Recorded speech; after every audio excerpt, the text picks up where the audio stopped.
CBN, seu direito. Todas as sextas-feiras aqui no estúdio CBN a gente tem o quadro Seu Direito com advogado especialista. Opa. Vamos lá? Me ouvem?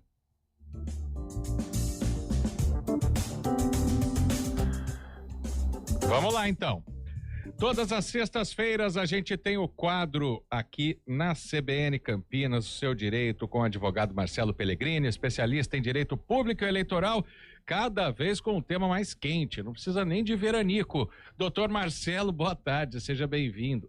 Boa tarde, Guarizo, boa tarde aos nossos ouvintes, você tem toda a razão, né? Acho que as notícias são até maiores que o veranico.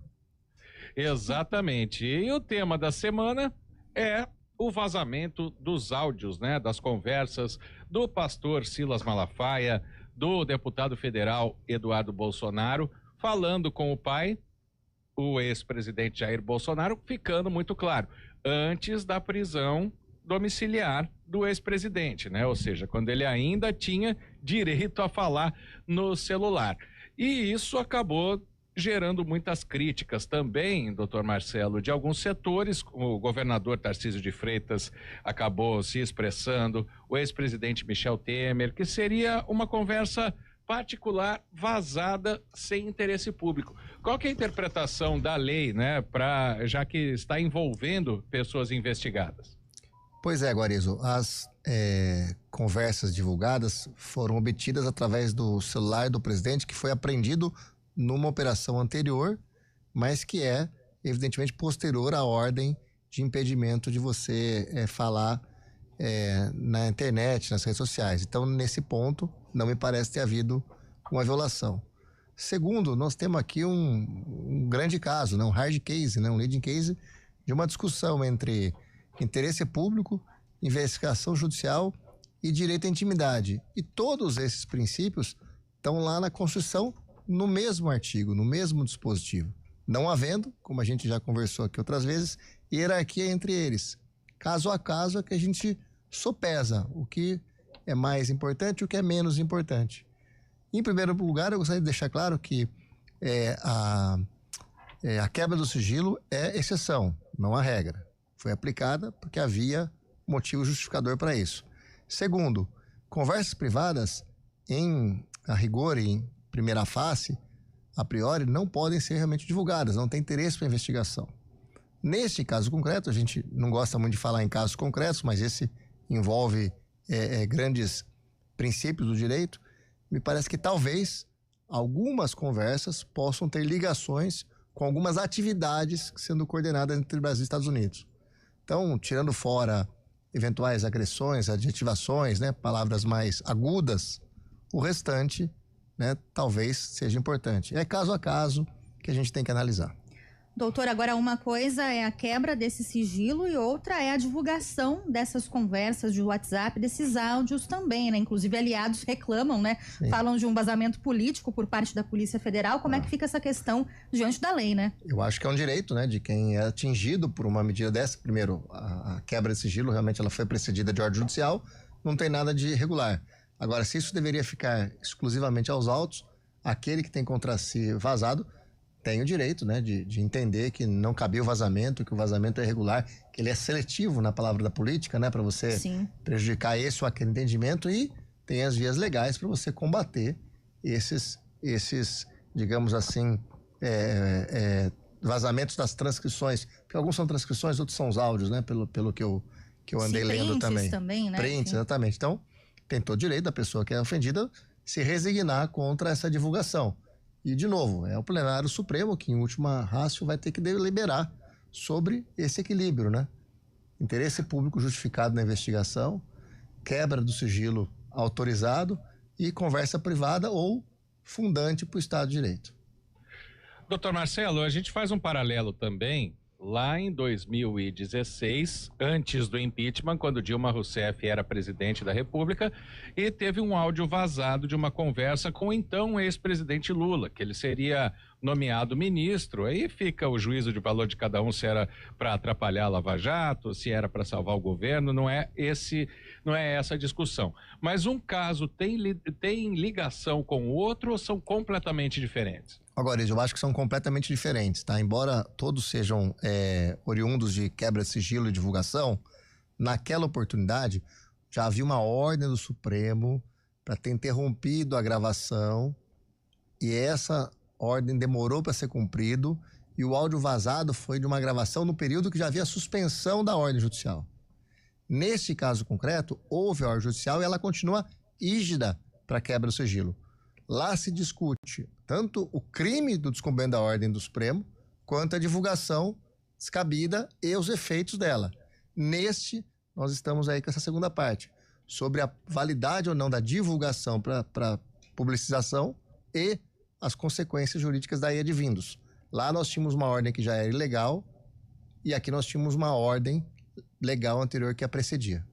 Até nosso ouvinte, o Edson, ele pergunta aqui, na verdade, né, se o que fizeram com as conversas da época entre Lula e Dilma era de interesse público, né, e essa divulgação é um debate que vale para agora também, embora sejam situações diferentes, né, doutor? Lá não podia ter sido divulgado porque já tinha uma ordem judicial para parar a gravação, ponto. Sim. Nem se discute a consequência.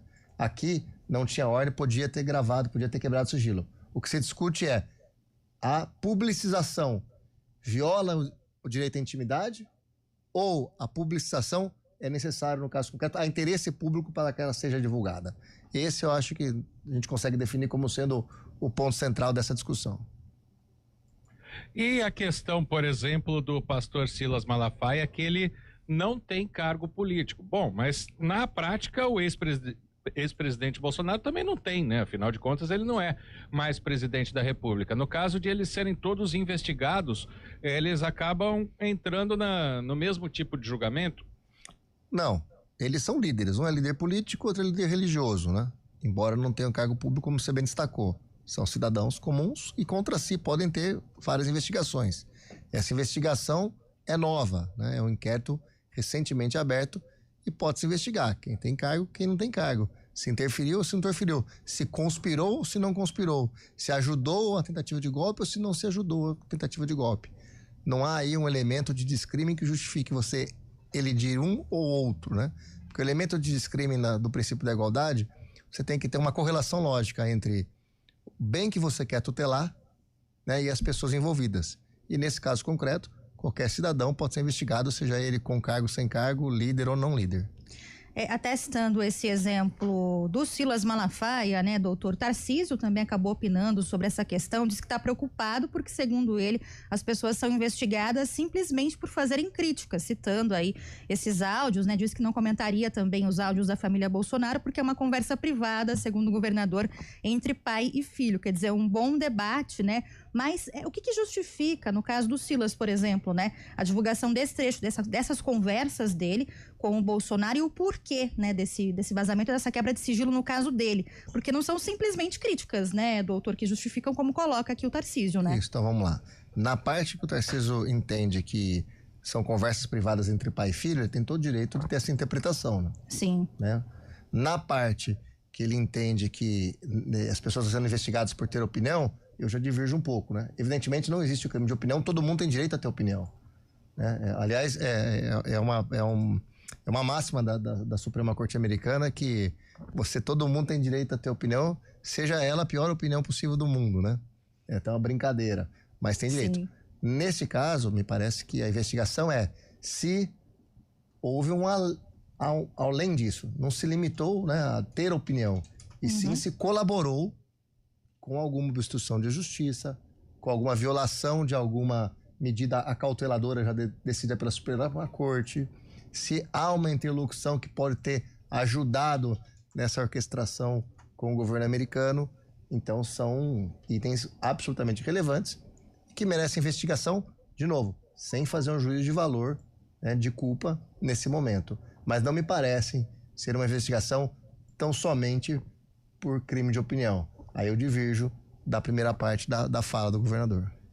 Para fechar, doutor Marcelo, o que é captado nesses áudios ou nessas transcrições, se a justiça entender como crime, pode ser usado como prova? Sim, porque foi precedido de uma ordem judicial que autorizou a quebra do sigilo fiscal telemático. E daí podem derivar outras investigações. Às vezes você quebra um sigilo para investigar a obstrução de justiça e encontra um outro ilícito, como por exemplo a lavagem de dinheiro, né? E a lavagem de dinheiro ela só pode existir se há um crime anterior. Então podem derivar outras investigações de quebra de sigilos, que só podem ser, né, deferidas em exceções, com bons fundamentos e com probabilidade de direito. Marcelo Pellegrini, advogado, especialista em direito público e eleitoral, colocando naquela linguagem que todos nós podemos entender sobre o que acontece no dia a dia aí do direito público e eleitoral. Muito obrigado mais uma vez pela participação, doutor Marcelo. Grande abraço, bom fim de semana. Obrigado, Guarizo. Obrigado, Tayla. Bom final de semana a vocês. Bom final de semana, doutor. Até sexta que vem. Muito obrigada. Agora, 3h33, uma pausa para o intervalo e para o repórter CMN.